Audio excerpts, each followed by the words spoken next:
Voici pourquoi la banque n'est pas votre ami. Aujourd'hui, absolument tout le monde a une banque, mais presque personne ne sait réellement comment ça fonctionne. Nous allons voir comment la banque utilise votre argent pour s'enrichir et se développer. Mais attention, il ne faut pas pour autant fuir absolument les banques. Non, il s'agit de comprendre dans quel cas l'utiliser. En clair, comment se servir de votre banque sans qu'elle se serve de vous.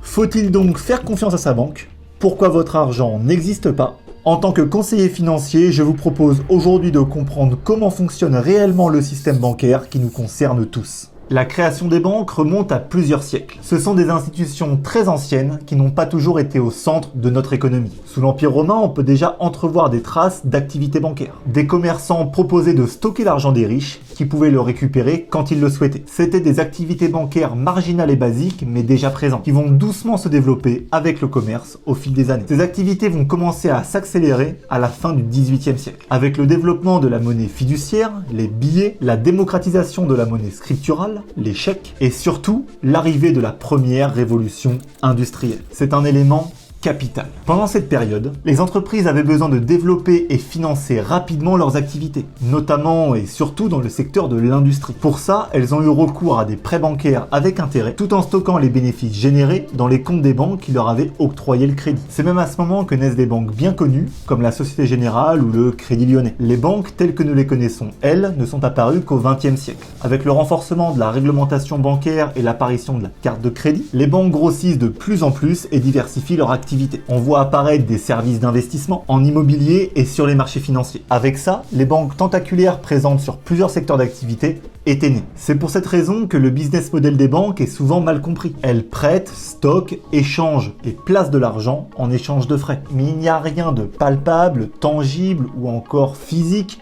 Mais pourquoi? Parce que le véritable objectif d'un banquier n'est pas de vous enrichir ou de vous permettre d'acheter le logement de vos rêves, c'est de vous prélever des frais. Et ce, sur un maximum de services possibles. Vous avez une carte bancaire, elle engendre des frais. Vous faites un crédit, vous payez des intérêts et des frais de dossier. Vous placez de l'argent, frais de tenue de compte, de gestion, de transactions et j'en passe. Au final, tout le monde se plaint de leurs frais et de leurs mauvais placements, mais tout le monde reste chez eux pour une raison simple. Une raison que l'on ne cesse d'évoquer depuis le début.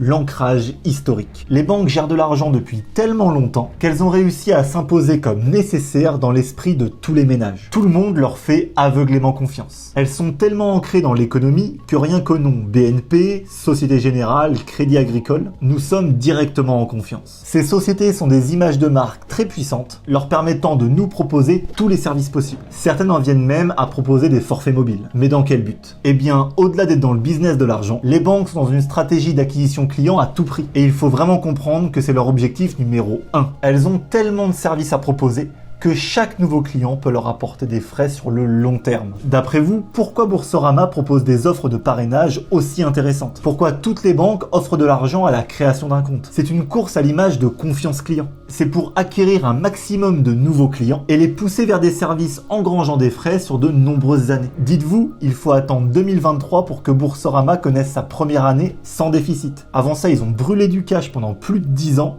pour acquérir une grosse base client. Base client qu'ils vont maintenant pouvoir exploiter. Même chose pour votre banquier lorsqu'il négocie un taux plus faible pour votre crédit. Ce n'est pas par bonté d'âme. Il sait que s'il ne s'aligne pas, vous irez voir la concurrence et ce sont des possibilités de frais sur plusieurs services et sur plusieurs années qui quitteront la banque. Pour autant, est-ce qu'il faut vraiment boycotter les banques? Bien sûr que non. Mais elles sont bien meilleures pour certaines choses plutôt que d'autres. C'est le point à retenir de cette vidéo. À l'origine, les banques sont des établissements de crédit. C'est ce qu'elles font depuis très longtemps et c'est ce pourquoi elles ont un monopole. Vous devez donc vous tourner vers elles pour obtenir des crédits. En plus, les banques se livrent une concurrence féroce sur l'activité de crédit. Cette concurrence vous est très favorable en tant que client pour obtenir du pouvoir dans la négociation. Même chose pour votre carte bancaire. Vous êtes libre de choisir la banque qui vous convient le mieux. D'ailleurs, si vous voulez chasser les frais, optez plutôt pour des banques en ligne. Pour revenir aux banques de manière générale, il y a plusieurs domaines dans lesquels elles sont à éviter. Chaque professionnel a sa propre spécialité. Celle des banques, comme vu à l'instant, c'est le crédit et la domiciliation bancaire. A l'inverse, tout le monde se plaint de leur solution de placement. C'est même à cause des banquiers qu'aujourd'hui l'assurance vie a aussi mauvaise pub. Le problème, c'est qu'ils mettent à l'intérieur des produits qui rémunèrent très mal. Et c'est normal, il ne faut pas leur en vouloir. Les banquiers sont souvent mal formés concernant les solutions d'investissement et leur emploi par rapport à des besoins spécifiques. Pour vous donner un exemple, certains proposent même des plans d'épargne retraite, dits PER,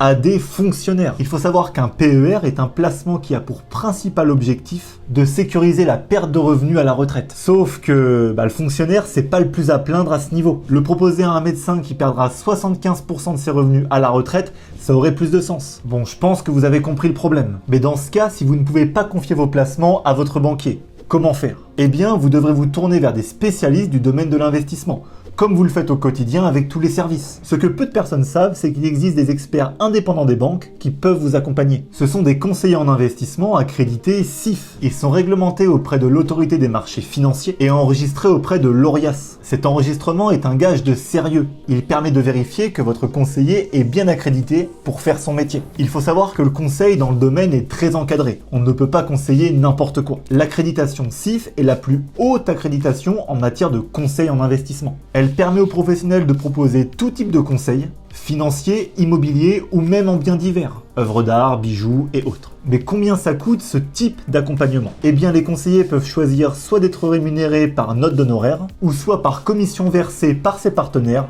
au choix. Ce qui est bon à savoir, c'est que non seulement ils ne coûtent pas forcément plus cher qu'une banque, mais en plus ils apportent un suivi annuel de votre placement dans le temps. Ce qui n'est pas forcément le fort des banques, vous le savez si vous avez placé chez eux. Moi c'est Ludovic, je suis justement conseiller accrédité CIF. Nous pouvons travailler ensemble pour répondre à vos besoins, tout en sortant de l'architecture bancaire classique. Pour ça, je propose de faire un point ensemble de votre situation et de vos objectifs. En ce moment, ce rendez-vous est offert via le lien en description, et surtout, il est sans engagement. Ça serait dommage de s'en priver. Je vous demanderai simplement d'honorer le rendez-vous si vous le réservez pour ne pas bloquer la place de quelqu'un d'autre. Cet échange nous permettra de mesurer vos possibilités ainsi que vos axes d'amélioration selon vos objectifs. Vous pouvez choisir le créneau qui vous conviendra le mieux en description. À très bientôt.